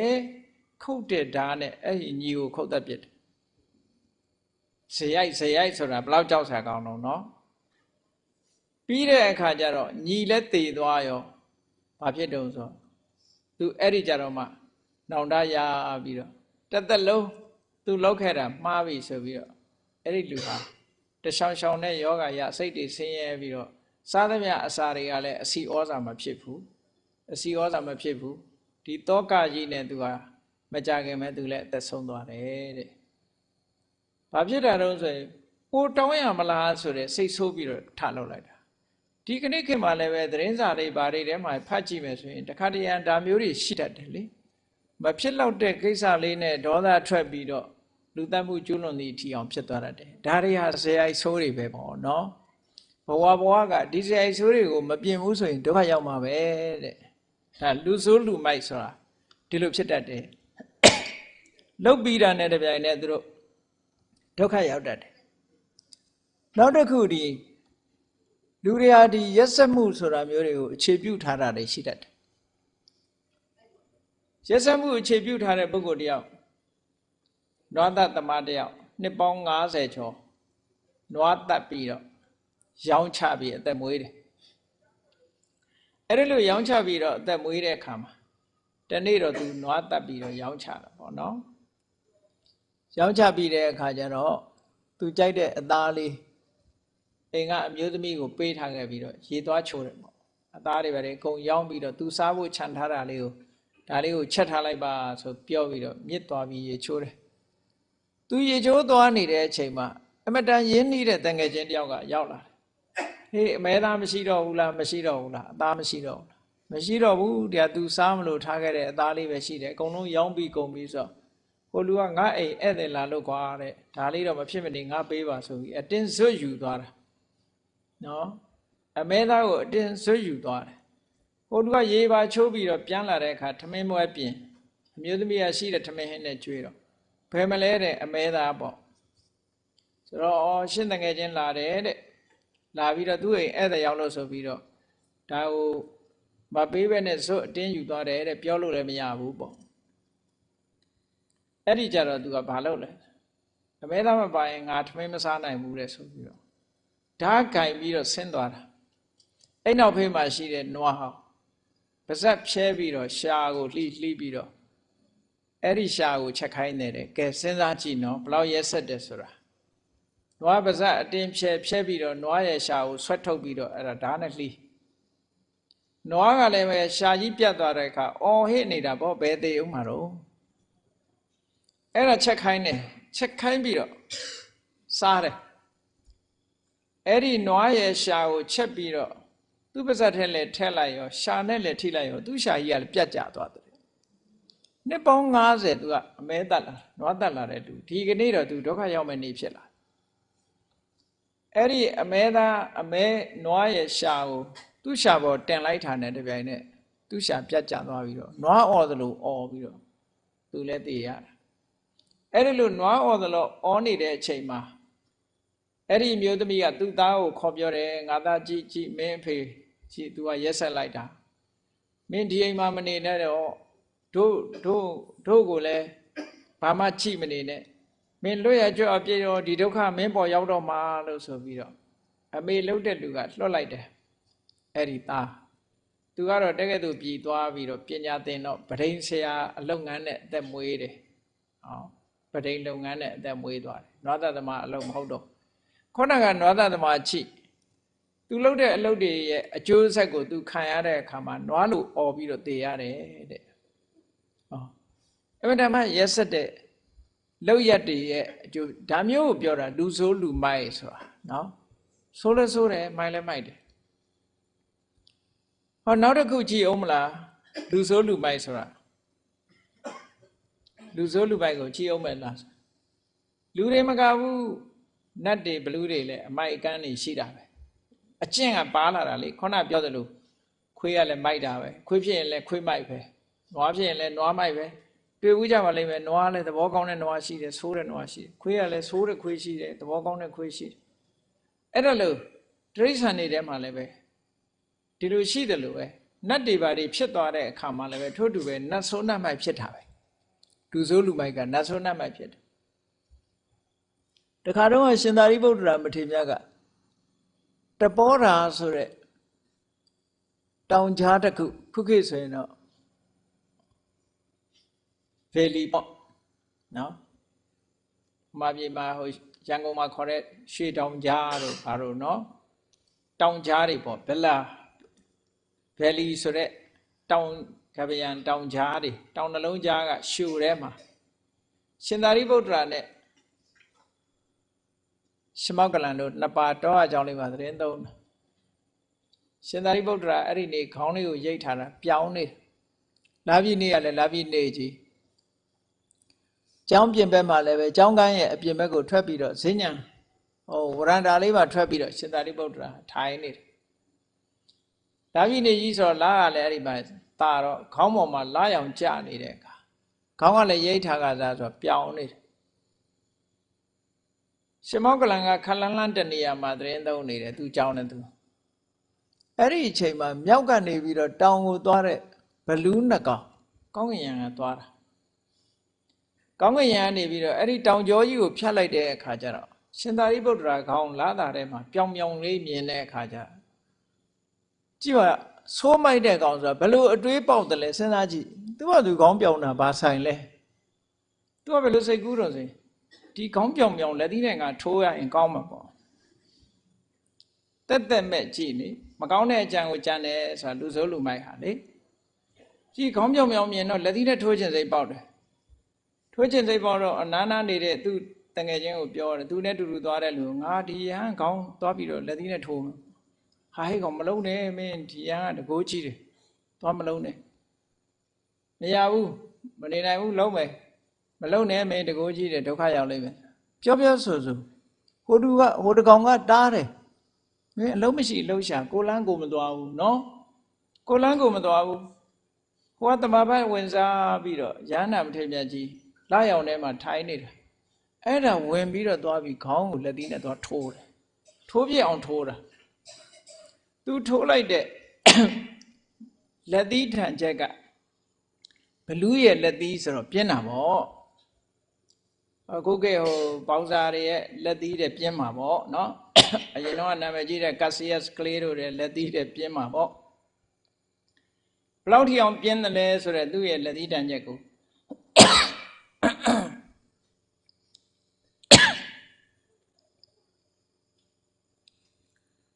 9တောင်10တောင်အမြင့်ရှိတဲ့ဆင်းပြောင်းတကောင်တောင်ဖင်ထိုင်သွားအောင်ထိုးနိုင်တယ်လို့ပြောတာအဲ့ဒါလောက်ထိအောင်သူကပြင်းတဲ့လက်သီးတန်နဲ့တောင်တွတ်တစ်ခုတောင်မှပြိုကျသွားအောင်သူ့လက်သီးထန်ချက်ကပြင်းတယ်တဲ့ရှင်သာရိပုတ္တရာမထေရမြတ်ကိုသူအဲ့လိုထိုးလိုက်တာအဲ့လိုထိုးလိုက်တဲ့အချိန်မှာရှင်သာရိပုတ္တရာထိုးပြည်တာနဲ့တပြိုင်နက်သူကသမဘကထားတဲ့အချိန်နဲ့သွားဆုံးတယ်ပေါ့ဘလူးတကောင်လက်သီးကြီးနဲ့ခေါင်းထိုးတာကိုရှမောက္ကလန်ကမြင်တယ်ဟာထိုးပြီဆိုပြီးတော့ရှမောက္ကလန်ကရှင်သာရိပုတ္တရာဘက်ကိုထွက်လာရှင်သာရိပုတ္တရာလည်းသူထိုးသွားမှမသိလိုက်ဘူးဘာလို့လဲဆိုတော့သမဘဝင်စားနေတာကိုကပ္ပဋ္ဌာန်းထိုင်နေတယ်ပြောပါတော့သမဘဝင်စားသို့သောသမဘကထခေါင်းမှာရာချိချိတော့ဖြစ်သွားတယ်သိချာခေါင်းမှာနည်းနည်းလေးနာကျင်ကျင်လေးတော့ဖြစ်သွားအဲ့ဒါရှမောက္ကလန်လာတော့ဟာအရှင်ဘုရားဘယ်နဲ့နေတုံးနဲ့လာမေးတယ်ဟောဘာဖြစ်လို့လဲဆိုတော့နည်းနည်းလေးတော့နာကျင်ကျင်လေးဖြစ်တယ်ဘာဖြစ်တာလဲလို့ဆိုတော့ရှမောက္ကလန်ပြောတယ်ရှင်ဘုရားဘလူကြီးဒီကောင်လက်သီးနဲ့ထိုးသွားတာဆိုတော့ဟာတပည့်တော်ဘလူးမပြောနဲ့တဲ့ဒီမြေဖို့ဒီပြိတ္တာတောင်တပည့်တော်မမြင်လိုက်ပါဘူးမမြင်ရပါဘူးတဲ့ရှမောက္ကလန်တဲတကိုးကြည့်တာကိုတဲ့ဘလူးကြီးထိုးတာမြင်လိုက်ရတယ်ဆိုတော့ရှင်သာရိပုတ္တရာကိုရှမောက္ကလန်ကတခါပြောတယ်အရှင်ဘုရားတဲ့ဒီလောက်ပြင်းထန်တဲ့လက်သီးတန်တောင်အရှင်ဘုရားဘာမှမဖြစ်ဘူးတဲ့အရှင်ဘုရားတဲတကိုးကြည့်တာပဲနဲ့တပားနဲ့တပားအဲ့ဒါလိုအလပတန်လပပြောတယ်ဆိုတဲ့မှတ်တမ်းလေးတစ်ခုရှိတယ်ပေါ့နော်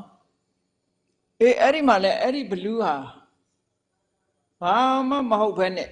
လူဆိုးလူမိုက်တွေရဲ့အတွေးပဲလူမိုက်တို့ရဲ့အတွေးနဲ့သူကသူနေတာသွားပြီးတော့လက်သီးနဲ့ထိုးမကောင်းမအောင်လို့ကျူလို့ထိုးလက်ပြီးတော့သူဘာဖြစ်တော့ဆိုရင်ဒီကိုယ်လုံးပူလာကြီးရဲ့လောင်လာကြီးရဲ့ဖြစ်ပြီးတော့တေပြီးဝီစင်ငရဲ့ကြာသွားတယ်အဲ့ဘလူးပါလေဟောဒီလိုဖြစ်တာအဲ့ဒါနန္ဒဘလူးဒီလိုဖြစ်တယ်တဲ့နဝတသမားလည်းဒီလိုဒုက္ခကိုခံရတတ်တယ်နောက်ဆုံးမှာဒီလူမိုက်ဆိုတာအောက်တန်းကြတဲ့လူမိုက်မဟုတ်ဘူးနော်ပတ်စံချမ်းသာတဲ့ထက်တန်းကြတဲ့လူတွေထဲမှာလည်းပဲဟ ကောင်းတဲ့အတွေးတွေတွေးတယ်မကောင်းတဲ့စကားကိုပြောတယ်မကောင်းတဲ့အလုပ်ကိုလုပ်တယ်ဆိုတဲ့ဆိုးဆိုးမိုက်မိုက်အကြံအစီတွေကရှိတယ်နောက်ဆုံးမှပြောရမယ်ဆိုလို့ရှိရင်အလုံးသိကြတဲ့မေရမာယာရဲ့မောင်အရင်တော်တယ်မြတ်စွာဘုရားဒေဝဒဟကမေရမာယာရဲ့မောင်အရင်တော်တယ်သူ့နာမည်ကသုပ္ပဗုဒ္ဓလို့ခေါ်တယ်ယတောရယာနဲ့ဒေဝဒမောင်နှမအရင်ရဲ့ဖခင်သူကမြတ်စွာဘုရားရဲ့ရောက်ခမပေါ့ပြောမယ်ဆိုရင်သုပ္ပဗုဒ္ဓဆိုတဲ့တာကဝေမင်းသူကဘုရားပေါ်မှာသူမကျေနပ်တာနှစ်ခုရှိတယ်တစ်ခုကဘာတော့ဆိုရင်သမီးကိုအိမ်အောင်ပြုတ်ပြီးတော့ပြစ်ထားခဲ့တာဒါတစ်ခုမကျေနပ်ဘူးဆိုခုခေတ်လိုပြောမယ်ဆိုရင်တော့လည်းမကျေနပ်စရာတော့ရှိမှာပေါ့နော်တရားဘက်ကကြည့်ရင်တော့မကျေနပ်တာလို့မရှိဘူးဘုရားလောင်းကတော့ထွက်သွားတာဟုတ်ဘုရားဖြစ်အောင်ကြက်တာလောကဘက်ကကြည့်မယ်ဆိုလို့ရှိရင်အေးငါသမီးကိုယူပြီးတော့သူကကလေးတယောက်နဲ့ပြစ်ထားခဲ့တယ်ဆိုတဲ့အမြင်မျိုးမြင်တာပေါ့မြင်တော့ဘုရားပေါ်မှာမကျေနပ်ဘူးနောက်တစ်ခုမကျေနပ်တာသူ့သားဒေဝရတ်နဲ့သူကရံပက်ဖြစ်နေတယ်ဒေဝရတ်ကိုခွင့်ရေးမပေးဘူးလို့သူမျက်စိနဲ့မြင်တယ်မြတ်စွာဘုရားကတော့ဒီလိုခွင့်ရေးပေးတာမဟုတ်ဘူးတော်တဲ့လူမှမြတ်စွာဘုရားတော်တဲ့အလျောက်ခွင့်ရေးပေးတာကိုရှင်သာရိပုတ္တရာတို့ရှမောက္ကလန်တို့ခွင့်ရေးပေးတာမကျေနပ်ကြဘူးဘုရားလက်ထက်ကလည်းပဲဘာလို့ဆိုရှင်သာရိပုတ္တရာတို့ရှမောက္ကလန်တို့ကဗြဟ္မင်းတွေကိုပုံနာမျိုးတွေဒီလူတွေကိုယာရုကြီးကြီးပေးတယ်ဆိုတာမကျေနပ်ဘူးဘုရားရဲ့မျိုးတွေကကျေနပ်မယ်မဟုတ်ဘူးဒါတော့နော်ပေးရင်ကိုယ်မျိုးပေးရမဟုတ်မကျေနပ်နိုင်ဘူးပေါ့အဲ့ဒါလို့သူ့မှာလည်းမကျေနပ်တဲ့အချက်နှစ်ချက်ရှိတယ်သမီးကိစ္စနဲ့ဒေဝဒတ်သားကိစ္စအဲ့ဒီနှစ်ခုပေါ်မှာမကျေနပ်ဘူးမကျေနပ်တာကိုသူကပြသဖို့ရာတခါကျတော့ဂျုံလာတယ်မြို့လေကောင်လမ်းမမှာသူကခင်းကျင်းပြီးတော့မလုပ်နေလဲဆိုအရက်တောက်ပွဲကျင်းပါတယ်အရက်တောက်အဲ့ဒီလိုနေတဲ့အခါကျတော့မြတ်စွာဘုရားကအဲ့ဒီလမ်းကြွလာတော့သွားပြောတာပေါ့ဘုရားကြွလာတယ်အဲ့လမ်းမှာဒီလိုလုပ်လို့မတော်ဘူးလို့ဆိုပြောတော့အရင်ဘူးနဲ့သူကဘာပြန်ပြောတော့ဆိုရင်အေးတိဋ္ဌထကငါတူပဲငါသူ့တဲ့အသက်ကြီးတယ်ပေါ့သူကငါရငယ်ဂူးဆိုင်ဆရာမလို့ဘူးပေါ့ဒီလမ်းမလားတခြားလမ်းကလာပေါ့မချေမငံပြောလွှတ်လိုက်တယ်ဆိုတော့လမ်းဖယ်မပေးဘူးဖယ်မပေးခြင်းအကြောင်းကတော့မကျေနပ်တာမကျေနပ်တဲ့အပေါ်မှာဖះကိုသွားပြီးတော့ပြစ်မှားမိတယ်လူဆိုးလူမိုက်ရဲ့အတွေ့ရအဲ့ဒါလို့မချေမငံပြောလွှတ်လိုက်တယ်လုံးဝဖယ်မပေးဘူးဒါနဲ့ဖះကလှည့်ပြီးတော့ပြန်သွားရတယ်အဲ့ဒီလှည့်အပြန်လေးမှာမြတ်စွာဘုရားရဲ့မျက်နှာတော်ကပြုံးသွားတယ်ပြုံးသွားတဲ့အခါကျတော့ဘာဖြစ်လို့ပြုံးတာလဲဆိုတာရှင်အနန္ဒာကမေးတော့သုဗ္ဗဗုဒ္ဓတော့ဒုက္ခရောက်တော့မယ်ပေါ့သူ့ရဲ့ဘာတွေတော့ပဲဒုက္ခရောက်တော့မယ်ငါ့ကိုလမ်းပိတ်တဲ့အကုသိုလ်ကနဲတဲ့အကုသိုလ်မဟုတ်ဘူးတဲ့ငါသွားတဲ့လမ်းကိုသူပိတ်တယ်ပိတ်ပြီးတော့အရက်တောက်တယ်တော့ဒီရက်ကနေ9ရက်ပြည့်လို့ရှိရင်သူ့ရဲ့နန်းရင်ပြင်လှေကားရင်နန်းပြတ်တာလှေကဆောင်မှသူမြေမြူလိုက်မယ်တဲ့ဘုရားအဲ့လိုပြောတယ်အဲ့လိုပြောလိုက်တာကိုသူကသူ့ရဲ့သူ့လျောစုံတော့ကကြားသွားတော့သုဗ္ဗဗုဒ္ဓကိုပြန်ပြောတယ်ပြောတဲ့အခါကျတော့အဲ့ကြတော့နည်းနည်းကြောက်လာတပိုင်းကလည်းကြောက်တယ်တပိုင်းကလည်းမယုံဘူးပေါ့သူပြောတာတွေကအကုန်ဖြစ်တတ်တယ်ခုခေတ်မှာကြည့်မယ်ဆိုလို့ရှိရင်ဟုတ်လားသူတော်စင်တွေတို့ဘုံတကူကြီးတဲ့ပုဂ္ဂိုလ်တွေပြောတာဖြစ်လာတော့အဲ့မှာကြောက်တယ်ပေါ့သူနည်းနည်းတော့ကြောက်သို့တော့သူပြောတဲ့စကားမှားရင်မုဒဝါဒနဲ့ဆွဆွဲမယ်ပေါ့ဆိုပြီးတော့သူဘာလုပ်လဲ9ရက်မတိုင်ခင်ကတည်းကဘုံ90ရှိတဲ့နတ်ပြတ်သက်ပေါ်မှာတက်နေတယ်တက်ပြီးတော့တကားပေါက်တိုင်းကိုလူ9ယောက်အမတန်အားကောင်းမောင်းတန်နဲ့သူလာလို့ရှိရင်ပြန်ပြီးတော့မဆင်းစေရဘူးအတွင်းထဲကိုပြန်တွန်းပို့မဲ့လူတွေ9ယောက်ထားတယ်တစ်ထပ်ပြီးတစ်ထပ်အကုန်လုံးထားတယ်တကားကိုလုံအောင်ပိတ်ပြီးတော့အပေါ်ဆုံးနတ်ပြတ်သက်မှာတက်ပြီးနေတယ်9ရက်လက်မြောက်ရောဘာဖြစ်လာတော့ဆိုရင်သူ့ရဲ့မင်္ဂလာမြင်းတော်ကကျွတ်လွတ်ပြီးတော့ဟီတာလန့်နေတာ ဘယ်သူမှထိန်းလို့မရဘူးမြင်းဟိပြီးတော့မြင်းကဟိုကန်ဒီကန်အကုန်လျှောက်ကန်နေတော့အဲ့ဒီချိန်မှာသူကမြင်းကသူထိန်းမှရတယ်ကျန်တဲ့ပုဂ္ဂိုလ်တွေထိန်းလို့မရဘူးအဲ့ဒီချိန်မှာမြင်းထိန်းမယ်လို့မေ့ပြီးတော့9 ရက်မြောက်တဲ့နေ့ဖះကိုလမ်းပိတ်လိုက်တဲ့အချိန်လေးပဲအဲ့ဒီချိန်မှာမချေမကန်ပြောလွတ်လိုက်တဲ့အချိန်လေးမှာမြင်းကြီးကထိမ့်မရအောင်စူညံပြီးတော့ဟီးနေတော့မေ့ပြီးတော့သူတကားဖွင့်ပြီးထွက်တာတကားတွေကလည်းအကုန်ပွင့်အနားနားမှာအဆောင်ထားတဲ့လူတွေကလည်းပဲအပေါ်ပြန်တွန်းတင်ရမှာကိုမေ့ပြီးတော့အောက်ပစ်ချကြအောက်ကြည့်ပဲတွန်းချအဲ့လိုတစ်ထပ်ပြီးတစ်ထပ်အောက်ရောက်သွားတော့နောက်ဆုံးမှာအောက်ဆုံးတက်ရောက်ပြီးလေကားလည်းရောက်သူမြေမြူသွားတာဖះဟောတဲ့အတိုင်းပဲသူမြေမြူသွားတယ်ဘာဖြစ်လို့တော့ဆိုတော့မြတ်စွာဘုရားကဘာဖြစ်လို့ဒီလိုကြိုတင်ပြီးတော့ပြောနိုင်တာတော့ဆိုသူစိတ်ဓာတ်ရဲ့အခြေအနေတွေကိုအကုန်လုံးသိထားတာနော်ဒါကဘာနဲ့ဥပမာတူတော့ဆိုရင်ဟို weather condition ဟိုကြိုတင်ပြီးတော့ပြောတာလို့ပဲပြောလို့ရတယ်ဒါဥပမာဆိုတော့ခုခေတ်ရောမပြောဘူးလားဘင်္ဂလားပုံတိုင်းထဲမှာဘင်္ဂလားအော်ထဲမှာမုန်တိုင်းနေရဝန်းနေအခြေပြုနေပြီဘယ်နေ့ပဲရဲ့မုန်တိုင်းဝင်နိုင်တယ်ဆိုတာဟိုမှာဖြစ်ပေါ်နေတဲ့အခြေအနေတွေကိုကြည့်ပြီးတော့ဘာဖြစ်မယ်ဆိုတာပြော